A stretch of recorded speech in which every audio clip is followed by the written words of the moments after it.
Olá, pessoal. Bom dia a todos e todas. Eu sou a Silvia, sou uma das coordenadoras do projeto Apoiar Saúde. Para quem não nos conhece, o Apoiar Saúde é um projeto de iniciativa da Universo, que foi tendo parceria com outras universidades ao longo do tempo.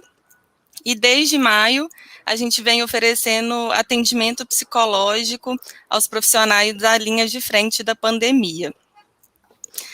Ao longo desse tempo, nosso projeto cresceu bastante, né? Hoje em dia a gente tem mais de 30 voluntários junto com a gente em diferentes áreas, não só do atendimento, mas é uma equipe bem grandinha aí. E com o desenvolver do projeto, a gente foi pensando que o nosso papel não era somente oferecer esse atendimento psicológico, que o profissional pode entrar no nosso site e agendar a terapia breve, mas também oferecer conhecimento, oferecer discussões, promover psicoeducação, gerar informação sobre a pandemia, gerar acolhimento para os profissionais e criar espaços de discussão, como esse canal do YouTube que a gente vem feito algumas lives. Então, a gente já teve discussão sobre os cotidianos, né, sobre o cotidiano dos profissionais de saúde, os processos de trabalho, os desafios. A gente já falou um pouco sobre como se deram os nossos atendimentos, né, o nosso processo, o nosso protocolo. E hoje em dia, hoje a gente vai falar um pouco mais sobre as vivências dos profissionais de saúde numa perspectiva mais emocional. Né, sempre foi uma preocupação para a gente do Apoiar Saúde, como essas pessoas viviam ao mesmo tempo muitas perdas muito fortes, mas ao mesmo tempo muitas recuperações, grandes conquistas. Então, um momento de muita intensidade aí para esses profissionais, né, de forma emocional. Então, para falar um pouco sobre isso, nós convidamos a Ana Clara de Souza Bittencourt Bastos, que é psicóloga clínica e docente em graduação e pós-graduação, doutora em Psicologia do Desenvolvimento pelo Instituto de Psicologia da UFBA e especialista em luto pelo Instituto Quatro Estações de São Paulo. E também a Juliana Chaves Coelho, que é enfermeira especialista em oncologia pelo Instituto Nacional do Câncer, o INCA, e mestre e doutoranda pela Escola de Enfermagem da USP. Queria agradecer, em nome da equipe do Apoiar Saúde, o aceite das colegas, um prazer enorme ter vocês aqui. Com certeza será uma ótima discussão. Vou passar a palavra, né, para as convidadas, começando pela Ana Clara, seguida da Juliana, e logo em seguida, né, depois de uma fala de cada uma, nós abriremos para discussão. Então, quem está nos assistindo, deixem seus comentários, suas questões, né, no chat, que assim que elas falarem, a gente vai abrir para discussão. Bem, com você, Ana Clara. Bom dia a todos. Agradeço o convite, Silvia, de vocês, de poder participar desse momento, né? Eu acho que é sempre importante a gente ter esse momento de troca, mesmo sendo virtual. Eu acho que a pandemia trouxe isso, né? Novas formas de nos relacionar. Eu acho que isso entra aí em alguns ganhos. Tem perdas, lógico, mas tem ganhos. Porque talvez, por exemplo, eu estou aqui em Salvador, né? Se não fosse esse novo meio de nos relacionar, não seria possível participar, né, na presença física. E aí, eu acho que a ideia, né, a gente conversou um pouco sobre falar sobre o impacto para os profissionais dessa nova vivência, né, esse novo mundo, e aí eu não falo do novo normal, não, estou falando do mundo mesmo que a pandemia está nos apresentando. Então, eu acho que é importante contextualizar um pouco todas essas mudanças, porque a pandemia, ela se caracteriza como uma crise, né, é uma crise na vida de todos nós, tanto a nível individual quanto a nível coletivo. Então, temos mudanças muito peculiares, né, crises muito individuais, muito específicas, mas temos também uma mudança coletiva, né, a sociedade está aprendendo a viver de uma nova forma, a se relacionar de uma nova forma. E isso é muito desafiador, né, assim, todos nós, todas as gerações que vivem hoje nunca passaram por isso, né, é uma experiência completamente nova, completamente desafiadora, a gente está precisando realmente se reinventar nesse processo. né? O que que a gente pode fazer com tanta mudança? O que que a gente faz quando a gente precisa se distanciar, quando a gente não pode encontrar, quando a gente não pode ter o contato físico? E isso tem um impacto grande, né? Todas essas mudanças têm um impacto grande na vida dos profissionais, que eu acho que a proposta é falar sobre isso, né? Dos profissionais de saúde, especificamente. Cada um tem sua especificidade, eu acho que cada área específica, por exemplo, na psicologia, a gente tem muito do olhar, do sorriso, né, do acolher, muitas vezes com o próprio corpo. E aí eu digo pela experiência de a dificuldade de fazer realmente um atendimento e um acolhimento, né, cheia de EPI, por exemplo, né, impedir esse contato mais próximo. Então nós vivemos muitas mudanças desde a rotina de trabalho mudou completamente, quanto da nossa vida pessoal, né? Então, o que é para o profissional de saúde? Essa nova rotina de trabalho, que significa aprender novas formas de lidar, muitas vezes realmente aprender novos recursos, né? Às vezes a gente tem que usar um novo material, um novo instrumento, e como é que você faz isso? Né? Então, tudo isso é muito desafiador. E tem, né, por trás aí, uma questão da exposição, do risco, do medo. O que a gente está vendo com esse vírus? Que por mais que a gente fale, tem um grupo de risco, né, tem pessoas que, bom, estatisticamente, né, são dados científicos, pessoas que têm maior probabilidade de complicar ou de vir a falecer. Mas a gente está vendo vários jovens sem comorbidade que não estão conseguindo superar, né, o coronavírus, que contraem e muitas vezes surpreende porque não consegue responder, né, ao tratamento, aos cuidados e morre.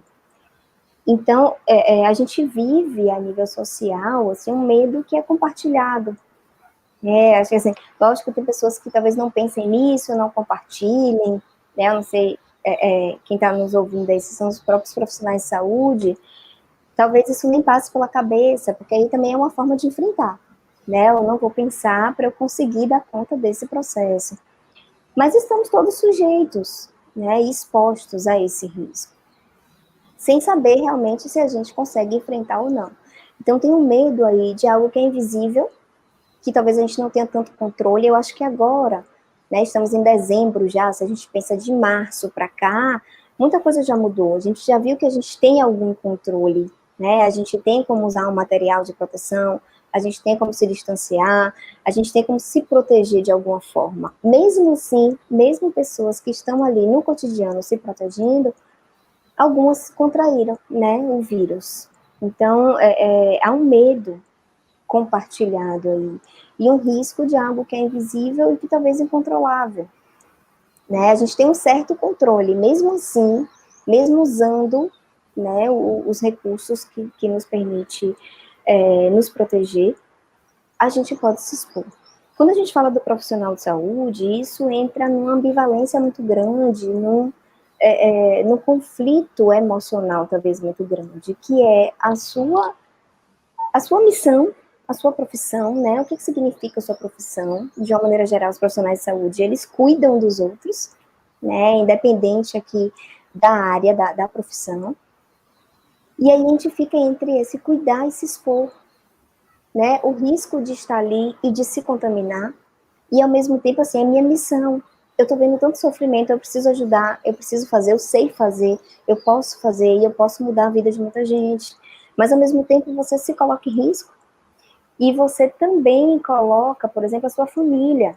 A gente viu muitos casos, foi televisionado bastante, né? Isso aparecia muito nas reportagens, não só daqui do Brasil, né? Mas a nível mundial, de profissionais que tiveram que sair de casa, de ir para um hotel, de alugar um outro apartamento, né? Um outro canto para ficar, com medo de expor a família. Então, né? Além do medo de se expor, você tem a sua família, às vezes tem uma pessoa de muito risco na sua casa, e você não quer ser responsável por isso, né, de levar um vírus, de trazer o vírus do hospital, né, para casa e contaminar. Então, a gente tem uma série de pressões, de intensidade emocional muito grande na vivência dessa pandemia, né, para o profissional de saúde em si, e algo muito ambivalente, né, sentimentos muitas vezes contraditórios, de querer estar ali e de não querer estar ali, né, do medo e da vontade de ajudar e de fazer diferença e de cuidar, que eu acho que é o que a gente vai trazer um pouco, né, dessa parte das recuperações, mas acaba sendo uma experiência muito ambivalente. E aí, a gente fala, né, de medo, de ansiedade, o isolamento, o próprio distanciamento, muitas vezes quando a pessoa está ali exposta, né, aí que ela se distancia mais, porque sabe que é um risco efetivo de trazer essa contaminação para as outras pessoas próximas. E quando a gente fala dessa rotina, dessa dinâmica, a gente fala de muitas perdas, né? Então, assim, eu sou especialista em luto, eu brinco até que eu tenho essa lente um pouco enviesada, porque eu vejo meio que perda na maioria das experiências, né? Quando a gente fala de luto, a definição de luto é uma reação à perda, seja ela morte, seja ela qualquer outra perda simbólica. A gente não fala só da morte em si concreta. Então, só nesse contexto da pandemia, a gente pode falar de várias perdas, a perda da rotina, a perda do contato social, né, a perda da segurança ali no trabalho, da estabilidade, do que é chegar ali e fazer o que você já estava habituado a fazer. Então, você é desafiado a ter uma nova rotina, uma nova dinâmica.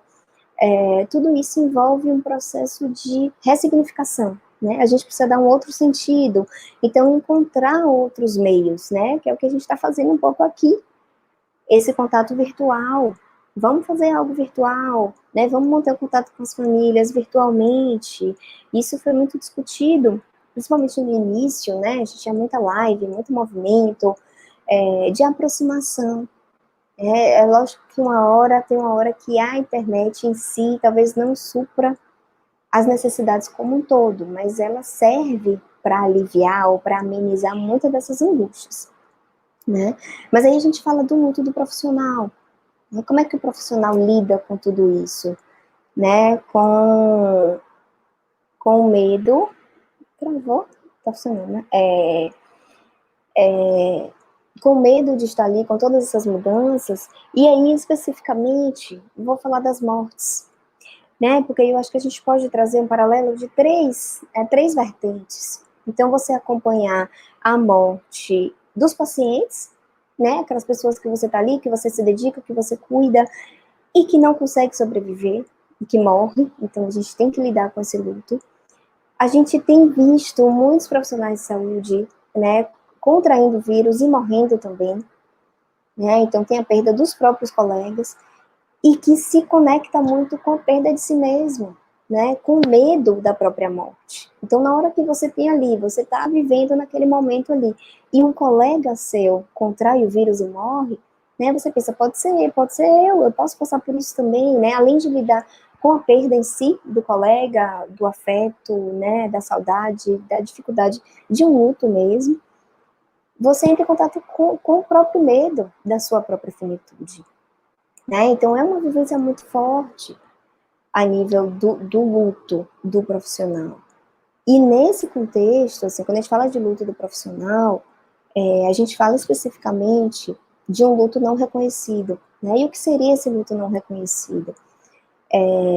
Só para fazer uma introdução, eu acho que morte, né? Eu tô falando aqui da morte, mas eu sei que morte é um tema muito difícil de ser abordado. Tá? Na nossa sociedade ocidental como um todo, morte é um tabu muito grande.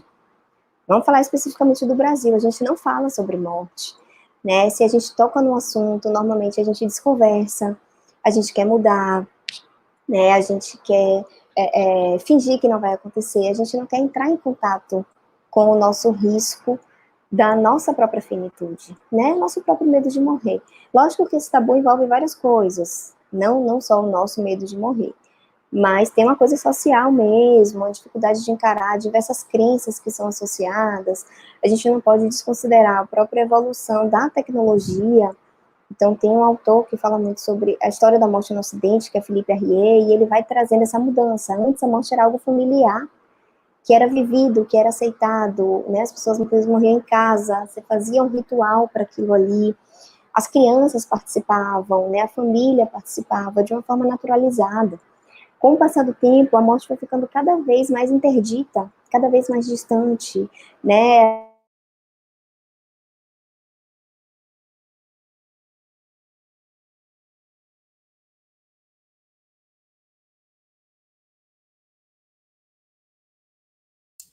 que Acho que a tem Ana travou. recursos hoje.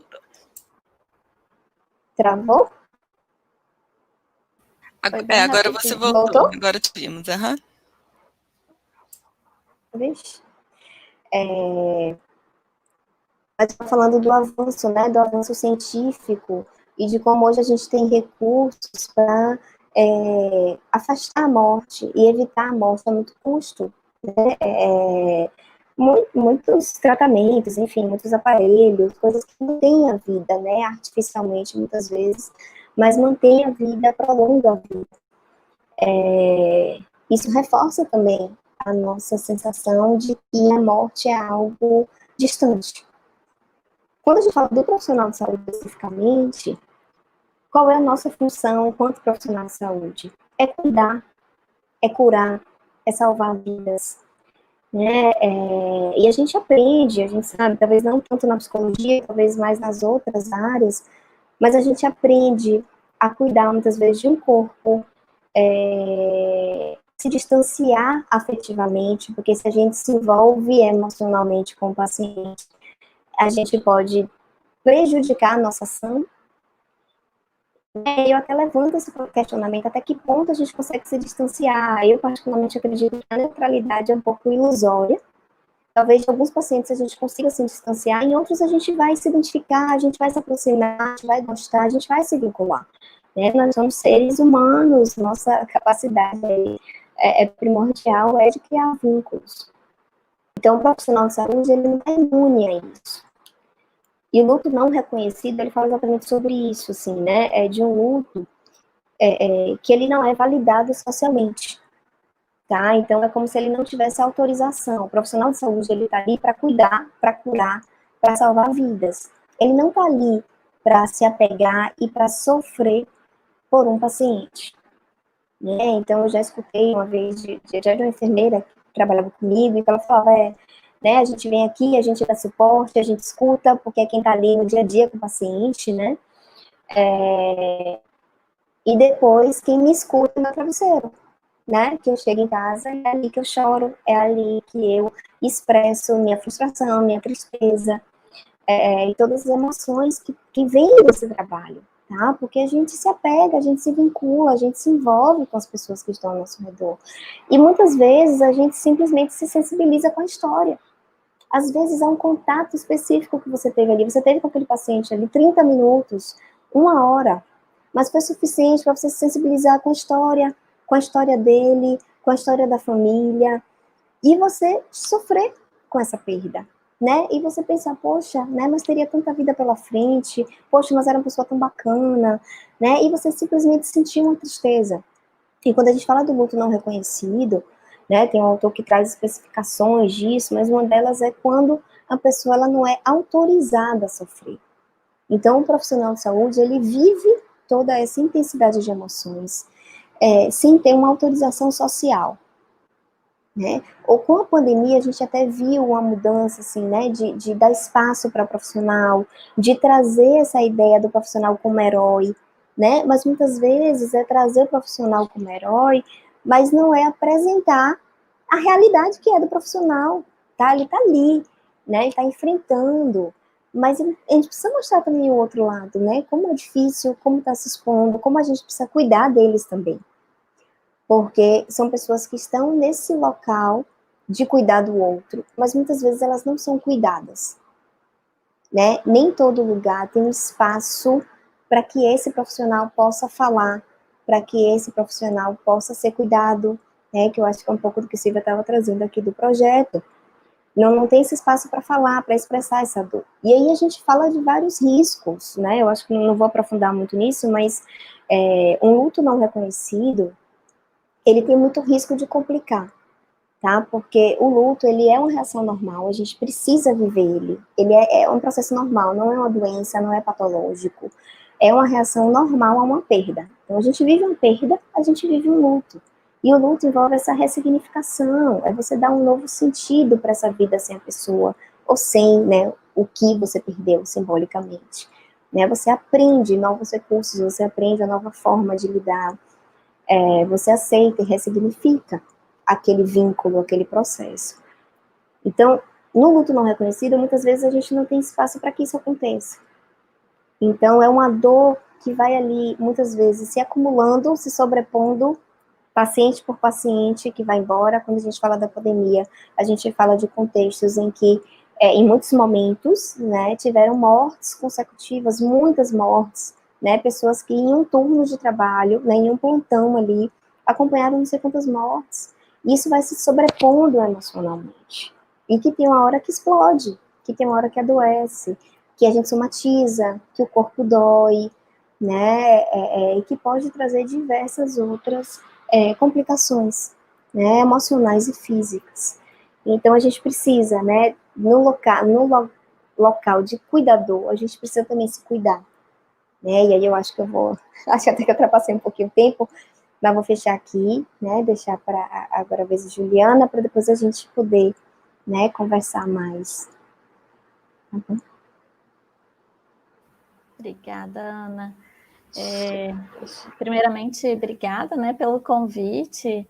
Eu acho que é muito importante esse momento de discussão, justamente por isso, né, a gente está vivendo um momento único, assim, no mundo, que a gente teve que se readaptar e mudar os processos de trabalho e tudo mais, e os profissionais de saúde, nesse contexto da pandemia, meio que tiveram que se readequar no dia a dia e com as coisas acontecendo e se agravando e assim por diante, né? Então, eu acho que é bem nesse sentido, né, que a Ana falou, dessa mistura de emoções, né? Essas ambiguidades, né? Porque eu acho que enquanto profissional de saúde, né, eu sou enfermeira de formação e eu estou no doutorado, né? Então agora, mas não estou diretamente na assistência com o paciente, né? Como enfermeira hospitalar, né? Então assim, quando veio a pandemia, é justamente essa questão que vem na cabeça, né? Então, assim, como profissional, eu tenho uma missão de cuidar dos pacientes. Então, eu tenho capacitação, né? Eu tenho uma formação adequada, e onde que eu vou me inserir nesse contexto, né? Então, assim, e aí tem a questão do medo, né? De você se expor e expor as pessoas que convivem com você. Então, assim, realmente foi um momento difícil, assim, para decidir, né, alguns caminhos, né. Então, como eu não estava na assistência, né, e aqui eu vou trazer mais para vocês minha experiência, né, nesse período da pandemia, e aí principalmente a partir de março, né, que nesses primeiros meses eu nessas dúvidas que eu tive, né, em relação a como eu me inseri na assistência ou em como eu poderia ajudar, né, nesse período da pandemia, como que foi minha experiência em algum, né, num projeto que eu pude participar, que, né, eu faço doutorado aqui na Escola de Enfermagem da USP, e, né, que é vinculado aqui ao Hospital das Clínicas, né, como vocês devem saber, o Hospital das Clínicas aqui da Faculdade de Medicina da USP é o maior complexo hospitalar da América Latina. Então, assim, ele foi referência durante a pandemia aqui no estado de São Paulo, né, ele precisou se readequar todo né, durante a pandemia para receber todos os pedidos de internação. Então, assim, um hospital, eu não sei falar os números exatos assim de leitos hospitalares que tinha antes da pandemia, mas durante a pandemia aumentou-se a capacidade para 300 leitos de UTI, 500 leitos de internação. Então, assim, uma adequação que foi muito rápida, né? Uma reestruturação muito rápida. Então, nesse contexto, né, com relação à organização do serviço, muita coisa teve que ser mudada, né? Então, assim, um hospital que geralmente, né, os pacientes internados recebem os familiares para receber, né, recebem visitas dos familiares durante a internação. Tudo isso foi cortado, né? Então, para evitar transmissão do vírus intra-hospitalar e circulação de mais pessoas de maneira desnecessária no hospital, então todas essas questões precisaram ser repensadas, né? O fluxo interno até de elevadores, né? Alguns setores que precisariam ficar isolados porque seriam áreas não Covid ou áreas Covid. Então, assim, os profissionais se readequaram muito rápido, né, para receber todos esses pacientes e poder cuidar e responder logo a essa demanda, né, que surgiu. E aí, dentro dessas necessidades, né, que surgiram lá no HC, especificamente, que foi onde eu atuei, houve-se a necessidade de pensar na alta hospitalar do paciente, né? Então, assim, os familiares não iam mais visitar os pacientes internados e na alta hospitalar, né, precisaria levar a roupa, né, para o paciente ir embora, o familiar precisa ir buscar o paciente e também receber as orientações de alta dos profissionais, né, para aquele paciente ir para casa. Então, às vezes, tem medicamentos específicos e precisam ter toda uma orientação, porque aí a questão da alta hospitalar, e é nesse contexto também que a enfermagem é muito importante, né, porque essa orientação da alta hospitalar ela é fundamental, né, porque se o familiar e o paciente não são orientados adequadamente, você pode ter um paciente retornando ao hospital precocemente, né, reinternações, né, ou então ele vai ter um cuidado inadequado quando chegar em casa. Então, nesse contexto, a gente pensou, né, foi pensado lá no HC junto com a direção de enfermagem clínica, em criar um grupo, né, de alta hospitalar, que é o time de alta. E aí esse time contou com alguns profissionais, né, do serviço social, então tinham residentes de gestão que gerenciavam esse programa de alta que a gente organizou, e aí chamaram os alunos de enfermagem, né, tanto graduação quanto pós-graduação lá da escola de enfermagem, para atuarem de forma voluntária nesse projeto, né? Então, assim, precisariam reestruturar para que a família não entrasse no hospital para levar a roupa e a orientação, e como que seria feita essa orientação de alta por um outro grupo de profissionais numa área que seria não Covid, e aí a gente que faria o link, né, dessa família com o paciente e com os profissionais do setor de internação. Então, assim, o familiar, né, só para explicar mais ou menos como que foi estruturado, assim, para ficar um pouco mais claro, o familiar chegava no hospital, então nessa área que era não Covid, a gente recebia essa família, acolhia a família, né? Porque o principal objetivo da nossa equipe ali era acolher a família e não simplesmente, né, entregar o paciente e tipo, vá embora, né? Então a gente acolhia a família, recebia a roupa que ele trazia, a gente fazia o contato telefônico com a unidade que o paciente estava internado e combinava um ponto de encontro para levar a roupa para o profissional de saúde. E aí a gente combinava com o enfermeiro, geralmente, como que seria feita a orientação de alta, né? Que geralmente era por vídeo, né? A gente tinha algumas ferramentas lá na sala para realizar essas orientações, ou por vídeo ou por telefone. E aí o familiar ficava na sala com a gente, né, colocava lá o vídeo e o enfermeiro lá para orientar, ou no telefone, e aí a gente ainda dava um suporte para ter certeza que ele estava recebendo todas as orientações, se ele não tinha ficado com nenhuma dúvida, já que ele não poderia ter esse contato cara a cara, né, ali com a equipe. Então, durante toda a internação, a família recebe um boletim diário do médico, né, para passar as orientações de como que foi a internação, a evolução clínica do paciente. Então, muitas vezes, os pacientes, né, foram entubados, fizeram diálise, às vezes estavam indo embora com catéter, estava indo embora com catéter nasointeral para dieta enteral. Então, assim, eram coisas muito específicas, né, pacientes que ficaram 60 dias internados. Então, assim, era um contexto muito diferente, né, que, assim, que são orientações que precisam ser muito detalhadas para a gente ter a garantia de que aquela família, aquele paciente compreenderam. Então, a gente dava todo esse suporte ali da orientação. Deixa eu até mostrar para vocês aqui.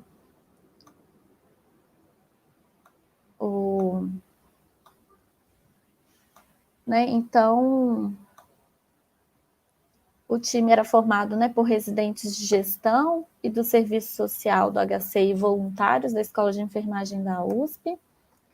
Então, a gente tinha essas funções de encaminhar, né, a roupa do paciente para a equipe, realizar orientação de alta por vídeo ou por telefone e proporcionar esse reencontro do paciente com a família, né, que às vezes depois de tanto tempo internado sem se ver, às vezes eles conseguiam durante a internação fazer chamadas de vídeo, né, com os pacientes, mas não eram todos os pacientes que tinham essas condições.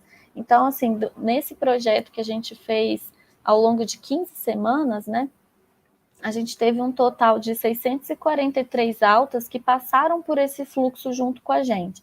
Então, a gente tinha, a maioria foi por telefone ou por vídeo, algumas acabaram sendo presenciais, porque eram questões muito específicas e que acabava precisando de um profissional descer e falar presencialmente com a família, e alguns outros tipos de orientações específicas que a gente precisou ter. Deixa eu voltar aqui. E aí, né, nesse novo fluxo, né, que a gente teve, então, assim, eu acho que o fundamental, né, primeiro, eu acho que foi a composição dessa equipe, né, já que a gente precisaria reestruturar um hospital com a capacidade que é o HC, né, gigante, e aí a gente precisaria reeducar todos os setores a fazer esse novo fluxo, porque antes eles estavam acostumados a receber a família lá no setor, e para eles era mais cômodo, de certa forma, porque eles, né, só orientavam ali rapidinho e não interferia tanto no fluxo da rotina deles. Então, assim, o fundamental foi a gente ter uma equipe muito integrada, né? A nossa equipe de alta, apesar de a gente, né, ter alunos de graduação que também estão em processo de formação e aprendendo, eles puderam contribuir assim de maneira fundamental, né, para esse projeto também. E eu acho que o principal foi que todo mundo estava com esse mesmo espírito, né? Porque, assim, da mesma forma que eu, enquanto uma enfermeira que estava afastada da assistência, de certa forma estava me sentindo impotente por não estar atuando diretamente com o paciente, né? Então, eu acho que nesse momento estava todo mundo meio que nesse espírito, né, de querer fazer algo como sociedade mesmo, né, de dar algum apoio para aquelas pessoas que estavam internadas e passando por uma situação completamente diferente do que a gente já teve, né? Então, assim, realmente eu acho que o ponto que as famílias mais sentiam, assim, né, de perdas mesmo, era essa questão de não poder visitar o familiar internado. E a gente sabe, né, que o Covid, tipo, muitos pacientes agravavam muito rápido,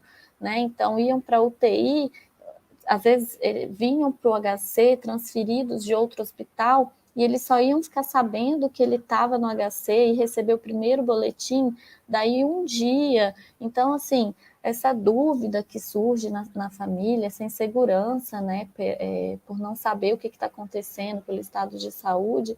Então, assim, eu acho que foi fundamental ter essa equipe pensando mesmo, né, em tudo isso que os familiares estavam passando, né, os pacientes também estavam passando, e trazer esse momento da alta de uma forma mais acolhedora, né? Então, a gente tinha também uma equipe do time de alta que ficava só lá na internação, enquanto a gente ficava nessa área não Covid. Então, por exemplo, chegava a alta, né, a gente avisava para o time da internação para falar, olha, familiar já chegou aqui e tudo mais. Então, eles levavam um certificado de bravura para os pacientes que estavam saindo de alta, porque era um momento de recuperação e de comemoração, né? Então, assim, para a equipe também que estava lá na assistência, era uma comemoração, assim, que eles sentiam né, o dever cumprido, né, de estar podendo dar alta para aquele paciente, né, então eles faziam uma festinha lá, né, filmavam e tudo mais, e aí o profissional descia com o paciente para onde a gente estava com a família e onde era feito esse encontro. E aí, assim, a gente teve assim, momentos bastante emocionantes. Eu falo que assim, eu acho que a gente chorava uma vez por dia de alegria, assim, felizmente, né? Durante esse processo, a gente teve muitos momentos assim emocionantes, né? Desses casos assim que a gente vê, né? De paciente 2 meses internados, 3 meses internados, e depois de ficar tão grave, assim, eles mesmos saíam e falavam para a gente, nossa, eu achei que eu fosse morrer, né? E agora eu não estou acreditando que eu estou indo para casa, que eu me recuperei, eu agora vou dar mais valor à vida, enfim, vou conscientizar mais as pessoas com relação ao Covid, porque na minha família as pessoas não estavam dando importância a isolamento, a usar máscara, então os próprios pacientes também, eles levavam isso, né, essa conscientização para as outras pessoas, depois de ter passado por momentos difíceis, né, e agora poder estar saindo, né, de toda esses momentos ruins. E aí, assim, eu não sei se vocês querem que eu conte alguma coisa específica, né? Como eu tive essa vivência mais ali na prática mesmo, eu tenho, né, mais questões da minha experiência, né, para contar. E aí, se vocês tiverem alguma curiosidade, alguma coisa para perguntar. Joia, muito obrigada, Ana e Ju. Vamos aguardando que já tem algumas perguntas. Interessantíssima a fala de vocês. Fiquei pensando aqui com relação à fala da Ana, né, essa vivência de contradição que nós que não estamos na área da saúde estamos vivendo. Imagina eles, né, com perdas muito mais fortes, contradições muito maiores. E fiquei pensando em como seria essa perda tão prolongada, né? Porque a gente pensa em luto em um acontecimento, em um acontecimento forte. Mas nesse caso está sendo uma perda de quase um ano inteiro, né? Entre perdas pessoais, perdas materiais e tudo. Então é muito complexo. Imagino que a complexidade deve ser muito maior. E no relato da Juliana, eu fiquei pensando em como que esse projeto, por mais que seja voltado para os pacientes, como que ele não poderia ser um espaço de validação para os sentimentos dos profissionais, né, de se permitir pensar, sentir aquela felicidade ali em meio ao caos, né, em meio a tantas coisas ruins, tantos sentimentos ruins que poderiam vir. Muito interessante. Temos aqui algumas perguntas. A Adriana perguntou, né? Existe um protocolo para dar a notícia da morte do paciente para a família? Acho que para a Sim, Juliana. na verdade, assim, até uma curiosidade, assim, que o espaço físico, né, onde a gente ficava lá no HC, era bem do lado da equipe do óbito. Isso era uma coisa ruim, né, estruturalmente, assim, o HC tem algumas falhas, porque não tem muita sala, a gente estava ali meio que numa adaptação que foi feita, né, a gente, né, nem tinha um lugar tão adequado assim, fisicamente, mas sim, aí tem uma equipe para dar notícia do óbito. Só que, assim, geralmente o paciente que ele já está muito grave, né? Ele já vem recebendo notícias diárias pelo médico. Então, assim, o médico também ele já consegue perceber ali quando o paciente já está encaminhando mais para o fim de vida, para poder ir comunicando isso aos poucos para a família. Às vezes era feito já por telefone, para a família a notícia do óbito, mas também tinha um grupo, uma equipe que ficava responsável por receber a família que não recebeu a notícia via telefone e queria receber a notícia lá no hospital. Então, o familiar ia até o hospital, então tinha, né, psicólogos, uma equipe da TO que também participava junto, e vinha o médico que acompanhou esse paciente para dar a notícia, junto com essa equipe que também dava um suporte ali o paciente, né, para a família, quer dizer. Uhum. A Adriana também quer saber se existiam recepções de pacientes pós-internação longa que não eram acolhedoras. Eu não entendi muito bem se é recepções de pacientes, que seriam do familiar, no caso, porque o paciente... Eu não entendi muito bem a pergunta, Adriana. Porque, assim, esse fluxo que a gente fazia desse tipo de orientação, né, também vale ressaltar isso, porque a gente era uma equipe de voluntários, na maior parte da equipe era de voluntários, e a gente tinha esse fluxo ocorrendo de segunda a sexta, né, e a gente tinha muitas altas que aconteciam, e também do período, né, sei lá, de 8 às 19 horas. Então, a gente tinha muitas altas que saíam após esse horário ou de final de semana, que simplesmente o paciente saía pelo pronto-socorro. E aí não tinha, né, essa orientação, essa recepção da família. Então, assim, mas também a gente não conseguiu né, abranger tudo, né? Então, assim, a gente pegou a maior parte do volume de altas, mas ainda assim teve muitas famílias que o paciente apenas saía pelo pronto-socorro. Ela refez aqui, né? Se quando o paciente recebe alta, sempre as recepções eram acolhedoras. Ah, sim, né? sim. Né, então, assim, logo no início, ainda não tinha essa equipe, né, estruturada, mas a partir do momento que a gente começou com o projeto, a gente foi fazendo um trabalho, né, tanto de educação com a equipe, porque o lugar que o paciente iria sair era diferente, então a gente teve que, né, ter um período de adaptação aí para readequar todo o hospital para poder entrar nesse fluxo, mas sim, a gente tinha a equipe de voluntários, a gente trabalhava mais ou menos em 4 até 5 pessoas durante o dia para poder dar esse suporte, porque era um fluxo muito intenso, às vezes a gente tinha 15 altas em um dia, e às vezes chegava todas de uma vez, então assim, a gente tentava, né, fazendo meio que uma por vez, assim, para ter esse momento da família encontrar o paciente, né, e ter esse momento do encontro mesmo. Às vezes eles levavam cartaz, levavam flor, né, faziam uma comemoração ali com a família. Uhum.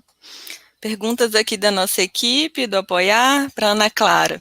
Poderíamos pensar em estratégias de proteção para os profissionais de saúde no sentido de reduzir complicações relacionadas ao luto contínuo? Então, eu acho que quando a gente fala desse cuidado, é o cuidado de saúde mental, né, do profissional como um todo. Teria estratégias de intervenção, sim, mas eu sempre penso que início, acho que já até falou aí, de educar a equipe, né? Eu acho que muitas vezes a gente precisa partir lá do início, de ressignificar a nossa formação enquanto profissional de saúde.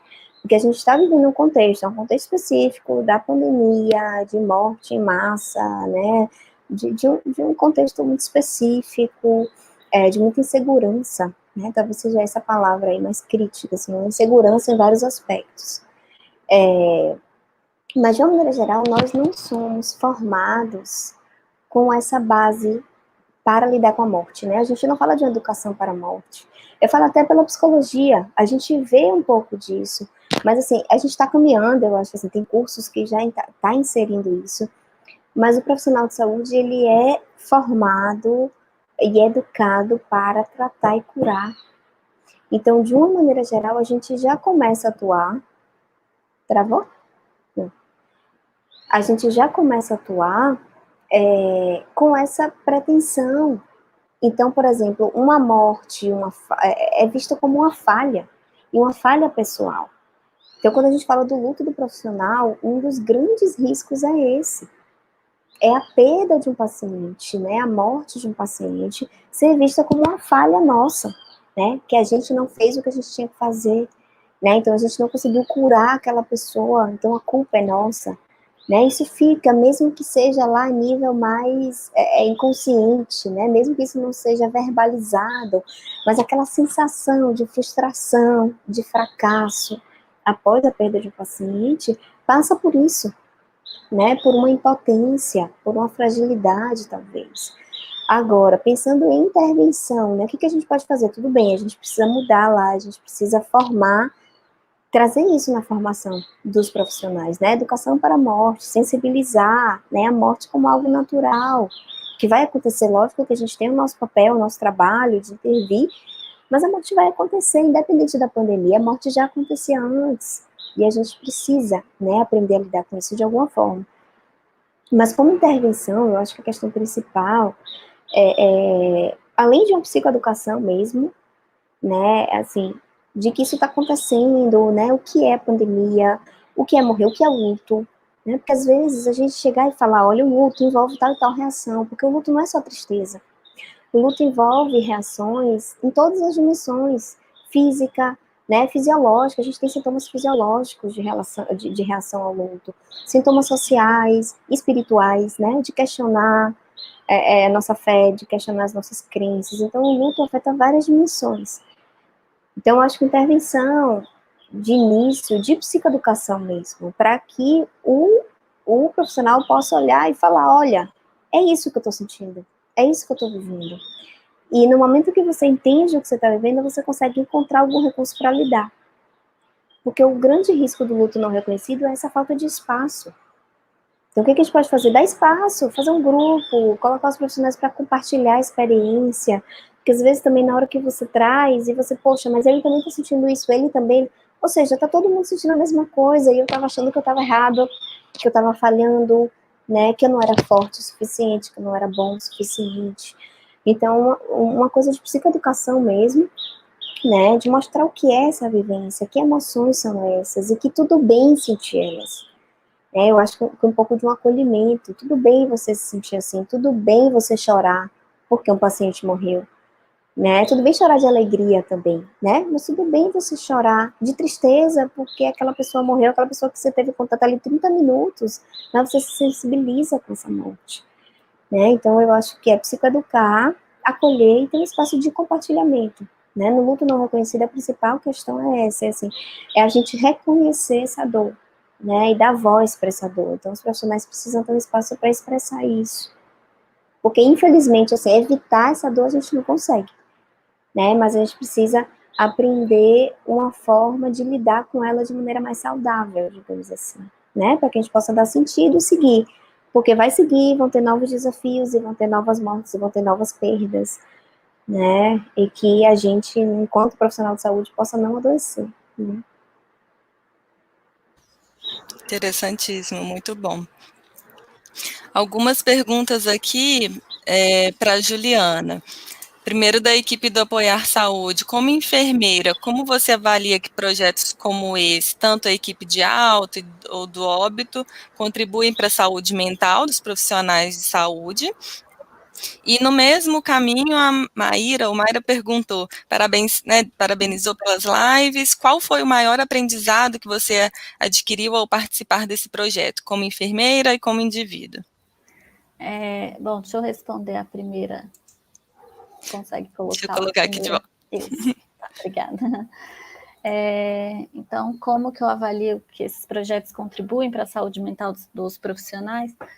Primeiro que eu acho que, assim, eu acho que a gente parou, né, quando a gente pensou em criar esses projetos, a gente parou para pensar que, nesse momento, né, tanto da alta quanto do óbito, as equipes de saúde que estão ali cuidando dos pacientes não poderiam fazer simplesmente de uma forma mecânica, né? Esse processo de alta e de óbito, ele não acontece somente ali o operacional, né? Então, assim, a nossa equipe, ela entrou, e aí todo esse trabalho que a gente fez de conscientizar e educar os profissionais, né, que estavam lá diretamente com o paciente, eu acho que foi bom nesse sentido também, para a gente fazer esse vínculo com eles e eles saberem também que eles tinham uma equipe ali que poderiam auxiliá-los, né, nesse processo de orientar o familiar,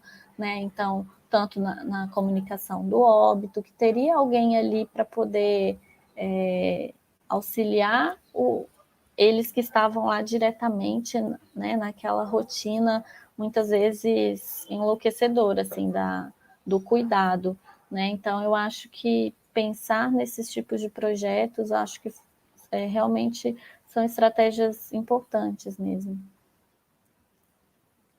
E aí, da Maíra, maior aprendizado?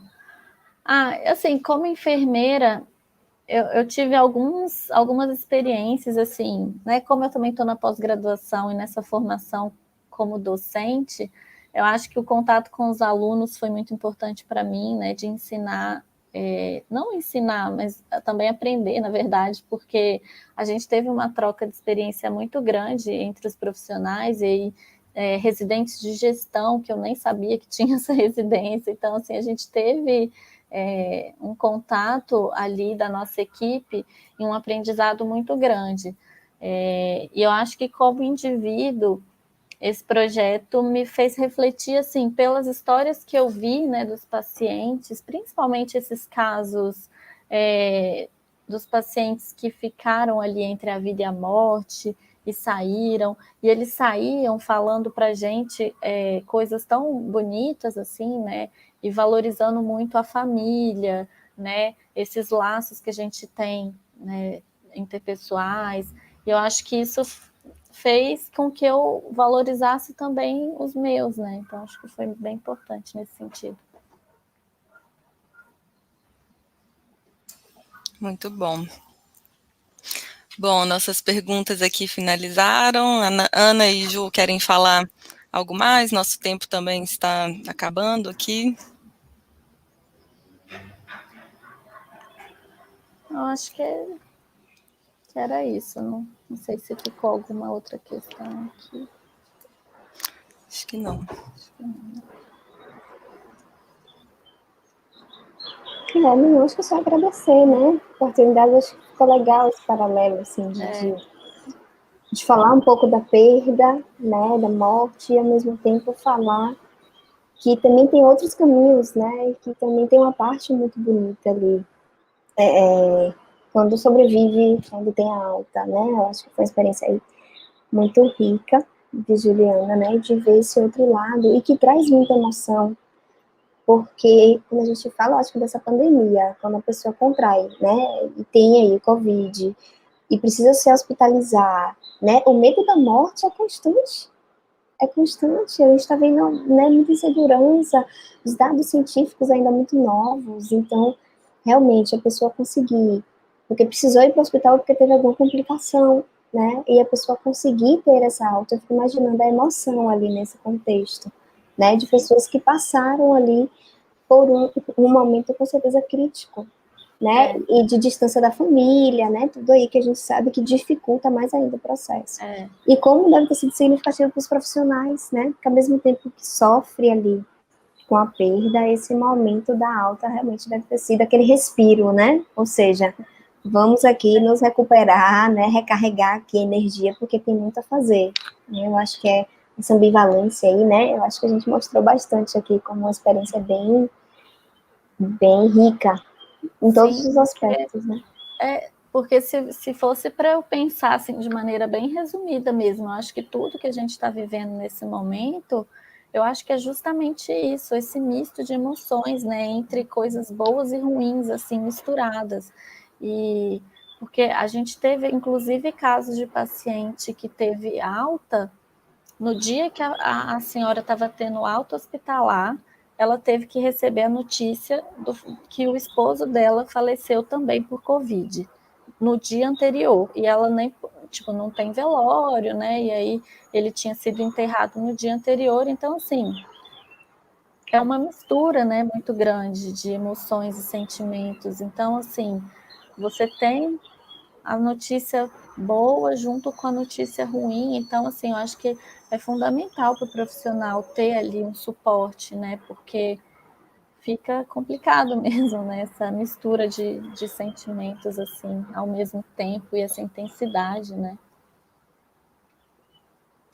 Precisa de um respiro, né? Precisa de um cuidado mesmo, assim, especial. Com certeza. E acho que fica muito para mim aquela coisa que a Ana Clara falou, de ter esse espaço de fala, né, de conversar sobre isso, valida muito esses sentimentos. Tenho certeza que essa live de hoje cumpriu esse objetivo de validar isso, essa contradição que a gente está vivendo, de tentar ver um lado positivo em tudo isso que a gente está vivendo, né, todas essas perdas que estamos passando esse ano. Queria agradecer muito a Ana Clara e a Juliana pelo aceite do convite, a nossa audiência também, a todos que participaram aqui, muito obrigada. Convido a todos a continuar acompanhando as atividades do projeto, né? Nosso tempo de atendimento está se finalizando, mas a gente tem outras atividades previstas, então acompanhe nas nossas redes sociais, que a gente vai informando tudo sobre o projeto. Finalizo aqui, então. Um grande abraço, boa tarde a todos e todas. Obrigada. Tchau, tchau, gente. Obrigada. Tchau, gente.